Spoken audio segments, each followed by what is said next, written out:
நபி அவர்கள் ஒரு முறை தன் நண்பர்களோட பேசிட்டு இருக்கும் பொழுது ஒரு கதை சொல்லுவார். அந்த கதை என்ன அப்படின்னா, ஒரு கிராமத்தில் ஒரு வாலிபர் நடந்து போயிட்டே இருப்பார்.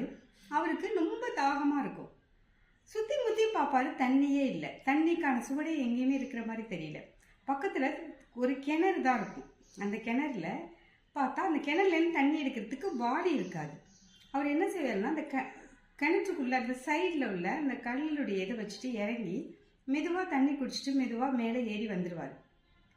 வந்து வெளியில் பார்த்தா ஒரு நாய்க்குட்டி வந்து தண்ணிக்காக தவிச்சிட்டு அங்கேயும் இங்கேயும் சுற்றிட்டு ஒரு மண்ணையும் அப்படியே கவிட்டு இருக்கும்.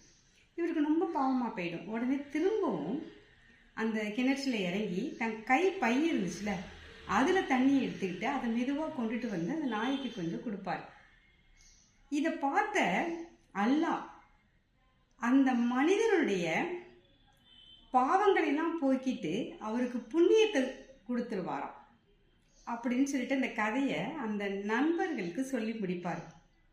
அந்த நண்பர்கள்லாம் கேட்பாங்க, கருணைக்கு பலன் உண்டா அப்படின்னு சொல்லிட்டு. அதற்கு முகமது நபி சொல்வாராம், எந்த ஒரு கருணைக்குமே நற்பலன் உண்டு அப்படின்னு சொல்லிட்டு. இந்த கதை உங்களுக்கு பிடிச்சிருக்குன்னு நினைக்கிறேன். நன்றி.